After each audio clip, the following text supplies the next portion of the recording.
Ireland's history is far more dynamic and turbulent than most would believe. Though it's often relegated to a mere segment of the British Isles, and an unimportant one at that, much went on in the island, some of this turbulent history only having calmed as recently as the turn of the century, in what became known as the Troubles or Late Revolutionary period. What needs to be summarily known is that Ireland for a very long time has remained under English rule. It's been captured, reconquered, depopulated by disease, and any variation of those three for centuries. However, as the 20th century approached, monarchism was on the decline to republicanism. People began to expect certain rights and securities, and Ireland decided that after centuries of Britain attempting to assimilate them, it was now time to establish self-rule for the security and preservation of their culture. See, be it through the first mass invasions of the Normans to land confiscation, English colonization, suppression of Gaelic culture, and so on, the Irish really began to feel as though they as a people were under direct attack and at risk of being made extinct time after time. But relations began to improve with Britain during the 1800s with the rise of republicanism and a number of reforms to grant the Irish more equal treatment within their own home. However, the Great Famine struck hard at the ethnic Irish, dropping the population by half and diminishing both the local language and culture further, while the English culture in Northern Ireland remained strong. The fear of extinction within their own lands had returned, and while immigration to the United States would have greatly rebounded the population later down the line, the concern that Ireland would no longer be a home for the Irish was real and immediate. Thus, a rise in Irish nationalism followed, and declarations for home rule were put forward to break free from the union with Britain. These propositions were shot down by the pro-unionists in the north, leading to a clear divide in the identities of Ireland, where in the south you found the ethnically Irish, Catholic, agrarian, Gaelic speakers, in the north you found the ethnically English, Protestant, industrial English speakers. The south wanted Ireland for the Irish, the north wanted to continue as a union. The north of Ireland, or Ulster, would lash back hard against Irish calls for self-rule, and as a response to the attempted passing of the Home Rule bills, established the Ulster Volunteers, as a militia to intimidate and block Irish political actions on the matter. In response, the Irish Volunteers were established as a counterforce, raising domestic tensions higher as it seemed both sides were establishing early armies. Britain had successfully passed the Irish Home Rule Bill, however the same year World War I broke out, and the bill was suspended for the remainder of the conflict. The Irish, wanting to ensure they stayed on Britain's good side, turned out in great number to support the British war effort, only for conditions back home to sour once again. Some began to fear that Britain would not uphold their end of the bargain, or with so many loyal Irish citizens being lost in the war, that Ulster may instead gain dominance and negate attempts at home rule.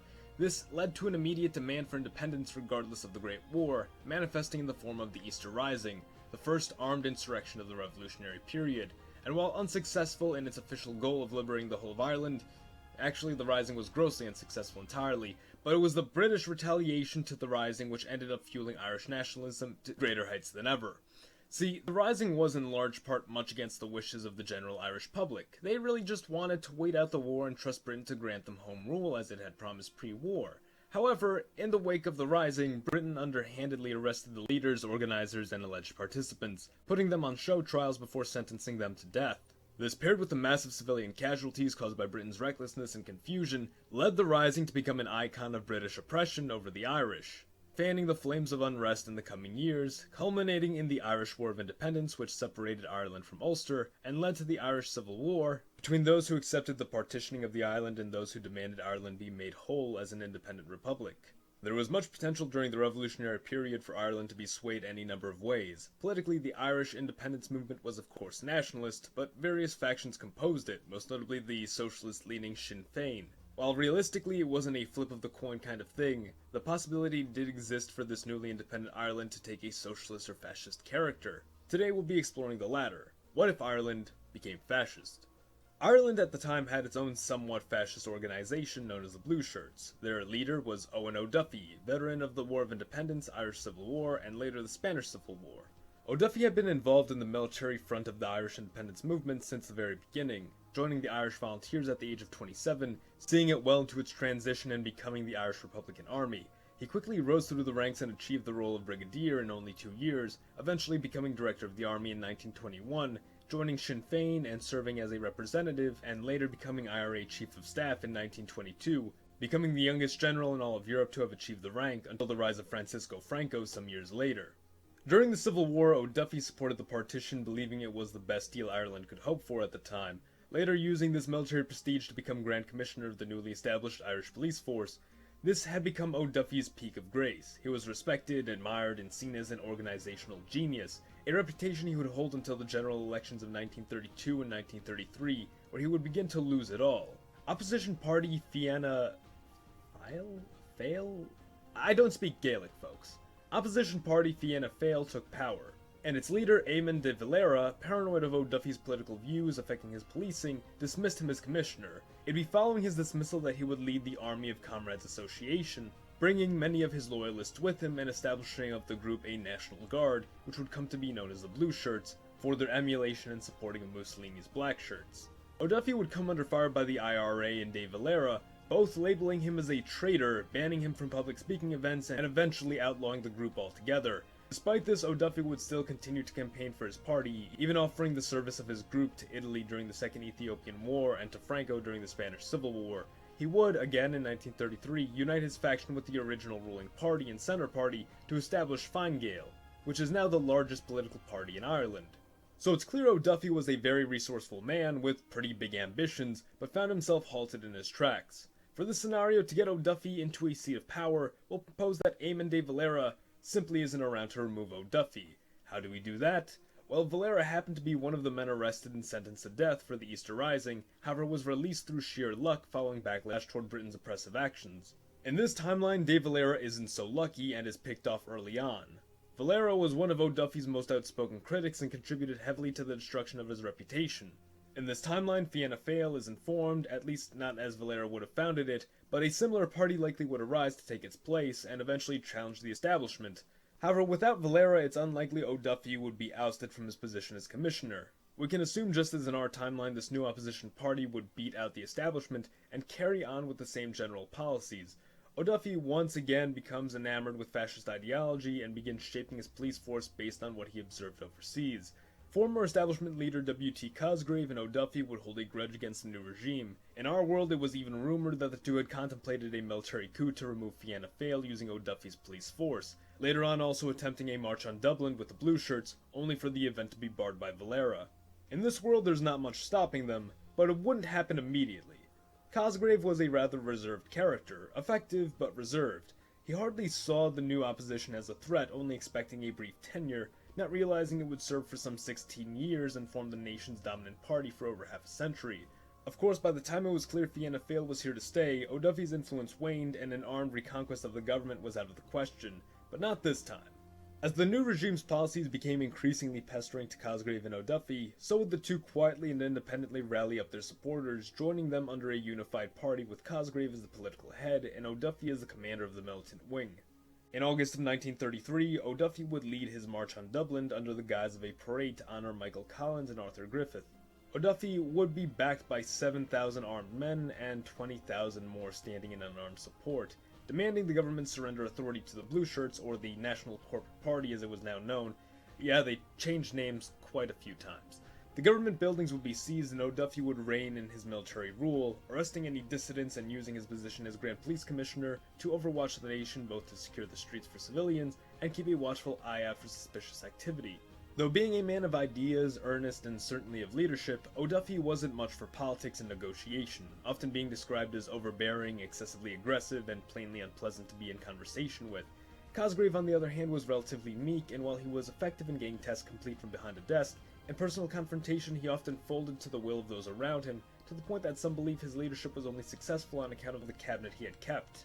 O'Duffy and Cosgrave rule Ireland dually. Cosgrave, the mechanical, functioning brain of the state, O'Duffy, the passionate and furious soul of the state. Together, they would carry forward the goals of the National Corporate Party as had been laid out in our timeline, that being to establish Ireland as a free republic and not a domain of Britain as was the current situation, to trigger a cultural resurgence by phasing English out of the curriculum and gradually replacing it with the native Irish language, shedding English culture imposed on the land and reviving lost or forgotten traditions, and enforcing a strict adherence to the practices of the Catholic Church. While O'Duffy and Cosgrave themselves didn't fully agree with every single one of these principles, they recognized in our timeline it was necessary to appeal to the broad following they carried, simply to create a free Ireland at any cost, regardless of the financial or strategic incentive.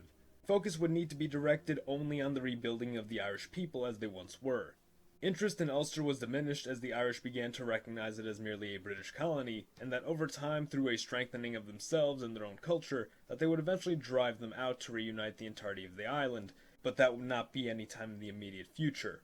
O'Duffy would delegate the task of putting syndicalist corporatism into practice, to begin organizing labor and agriculture into local collectives capable of specializing in specific functions. If this worked in a number of test trials, it would be implemented across the nation.